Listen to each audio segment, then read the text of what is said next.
Alright, welcome back to our channel. Ito muli sa RP Max Vlog. Sa mega love shoutout po sa ating lahat guys, mga kaibigan, mga kapatid, mga kalingap. Isang mapagpalang araw po sa ating lahat. Good morning, good afternoon, good evening as always. Kung nasaan man po tayong sulok sa mundong ito, naway na sa mabuting kalagayan po ang lahat guys sa mga oras na ito. Laman ng bawat panaginip. Gusto ko lang pong gawa ng reaction guys. Ito nga pong vlog ni Kalingap Rab kung saan meron po silang malaking sorpresa kay Joy.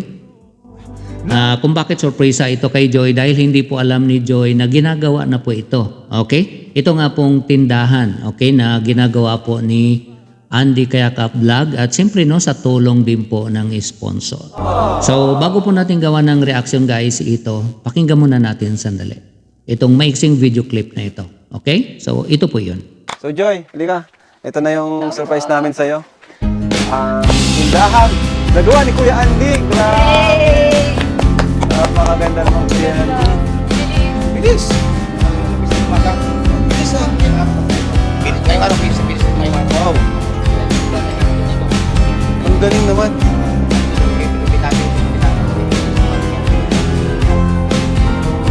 Tindahan na po ito. Ano? Bale, sino po yung nagtindahan na yan? Nagsumapot? Si Ninang Florida Silvania Fitzgerald. Kabisado ah. Yung tinangbigil ng TV, nagpangibig kinanay. At maraming pagpang. Oh, talagang main sponsor nyo? Yung Wow! Thank you. pag natapos to, siyempre lalagyan na naman. May big surprise. Bawal niyo bang sabihin? Ayun, may isa pa daw surprise! At saka big surprise ako pa ito. Bukas, mas pinigtan. Thank you po. So, ayan. At least ngayon, meron tibangan dito. Alam mo? Saka tatabihan dito yung pagpasamanok. Manok, bigas.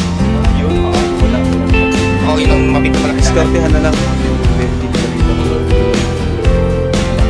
Oo, talagang naman dito talagang nakakata dito. Bigas, kapitan bago yung manok. Nakakatawa naman yung mga nangyari. Joy.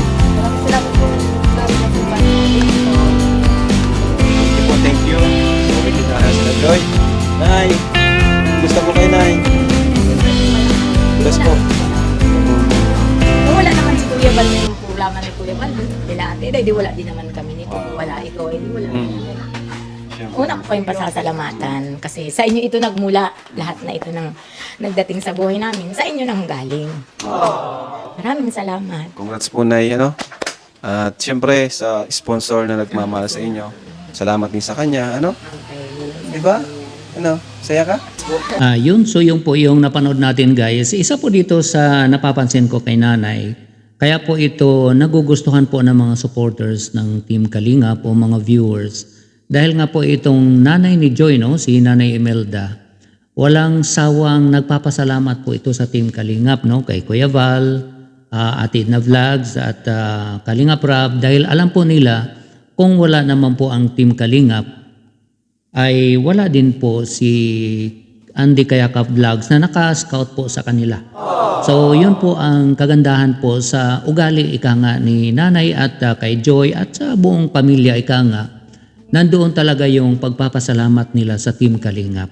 At siyempre no, sa Panginoon, ganon din naman po ang pasasalamat nila dahil sa tulong po na mga nangyari po sa kanila ngayon, no, sa mga biyaya po na mga natanggap nila.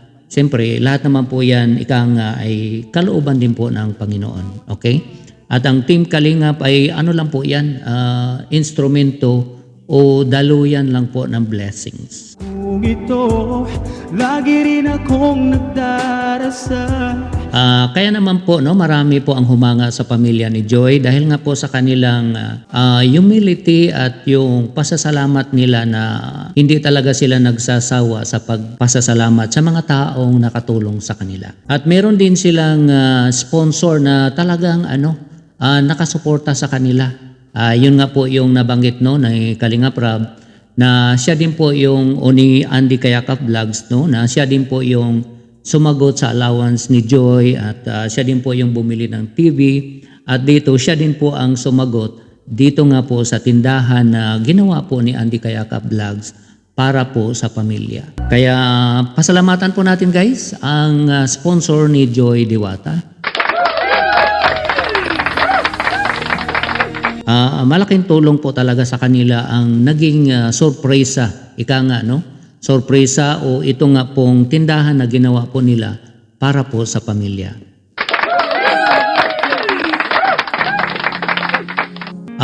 Kisa maghahanap pa ng trabaho si nanay kung ano yung trabaho na pwede niyang gawin, ito po yung pinakamagandang regalo po nila.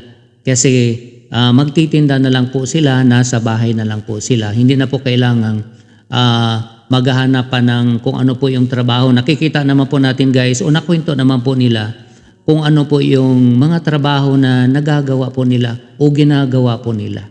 Hindi din po madali. Kaya itong regalo ni Andy Kayaka Vlogs sa tulong po ng sponsor no, sa pamilya ni Joy ay napakagandang tulong na din po sa kanila.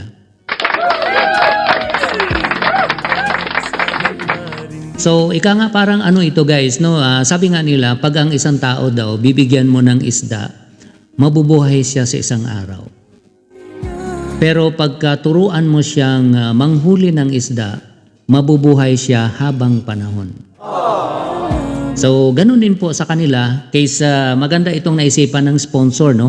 Kaysa naman bibigyan nila ito ng allowance sa buwan-buwan, mas mabuti pa, isahang bigay ika nga, no? Bigyan mo ito ng puhunan, bigyan mo ng tindahan, at magiging self-sufficient na po sila.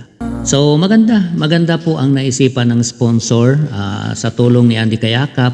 Vlogs kasi marunong ito si Andy Kayakap Vlogs pala guys. Marunong siya mamanday, kaya malaki ang natitipid. Ika nga, siya na mismo ang gumagawa, siya na mismo ang namamanday. So yun po ang advantage sa ginagawa niya.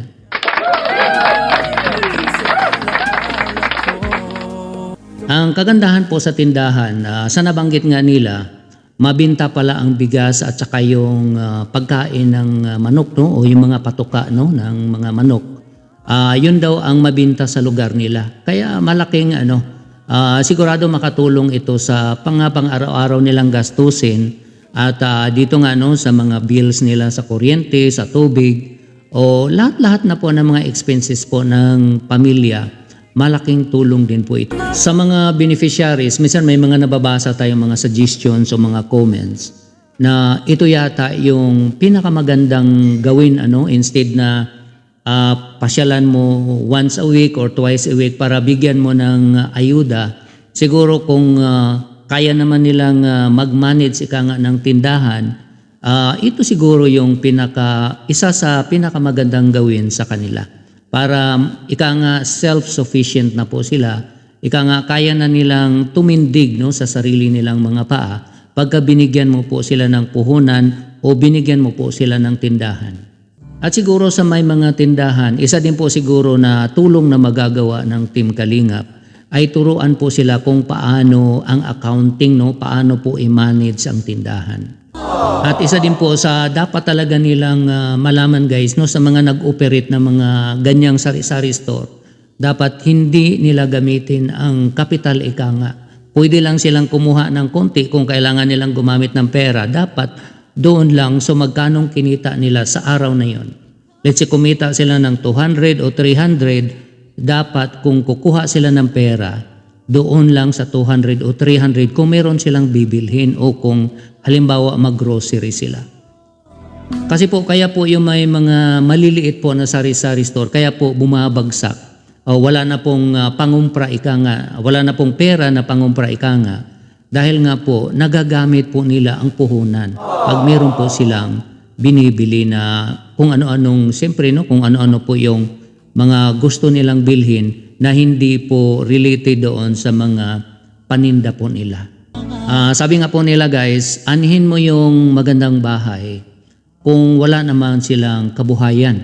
So totoo po yan, no? Yung mga beneficiaries ng Team Kalingap, magaganda po yung bahay nila, nagkahalaga ng 400,000, 500,000, minsan 600,000 yung buong expenses. Pero kung wala naman silang pang-araw-araw na panggastos ika nga, baliwala din po yung magandang bahay nila.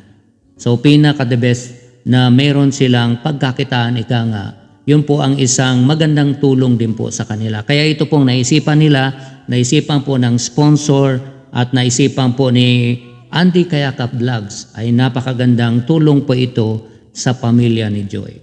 So sana po no sa mga beneficiaries po ng Team Kalingap, kung kaya po nilang mag-manage ng tindahan, alam ko po hindi po madali i-manage ang maliit na sari-sari store. Kasi kung hindi ka po talaga marunong, wala din po, maubusan ka din po ng stocks. Kaya pag-aralan nila, mas maganda kung ma-orient sila, kung sino man yung marunong no, na pwedeng mag-orient sa kanila, ika nga ma-seminar sila para ika nga ay lumago ang kanilang negosyo. Maliban siguro kung para lang ito sa malibang lang sila, no? Pero siyempre, mas maganda din naman po yun. Kung meron kang ganyang negosyo, mas maganda na magiging source na ika nga ng income na para meron kayong panggastos na hindi na kayo maghintay ika nga na ma-vlog ni sino man para magkaroon ng ayuda. Although, nandoon pa rin naman tayo guys. Siyempre, hindi naman yan kalimutan o hindi naman po yan pabayaan ni Kalingap Rab dahil si Joy ay isa po yan sa Kalingap Angels at nakasuporta naman po dyan ang Team Kalingap o si Kalingap Rab ay nakasuporta naman po kay Joy no? Kasi scholar po ito. At tuwing nadadalaw po ito, siyempre nandoon naman po ang suporta ni Kalingap Rab. Pero yun nga po, iba din po yung meron na po silang sariling pagkakitaan o sariling pagkukunan ng ika nga ng kanilang mga pang-araw-araw na gastusin at malaking tulong din po ito sa kanila. So yun na po guys ang ating konting reaction dito nga po sa vlog ni Kalingap Rab. Hina-highlight lang po natin itong surpresa na napakaganda po sa pamilya ni Joy na alam po nating malaking tulong po ito sa kanila. Sa mga bago lang po guys sa aking munting channel, huwag po natin kalimutang i-subscribe at paki-like din po ang video na ito. At huwag din po natin kalimutan guys na suportahan ang ating ama ng Kalingap na si Kuya Val Santos Matubang,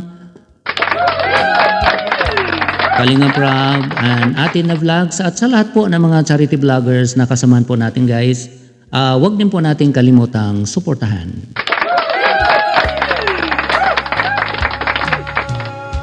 At siyempre, mga kasamahan din po nating Kalingap Reactors, suportahan din po natin guys. At sa mga walang sawang nanonood po ng mga videos namin, nagko-comments, nag-likes, nagsishares, at lalong-lalo na po sa hindi pag-skip ng ads, ay maraming salamat po sa inyong lahat guys. Bago ko po i-end itong video na ito, meron na po akong isi-shoutout.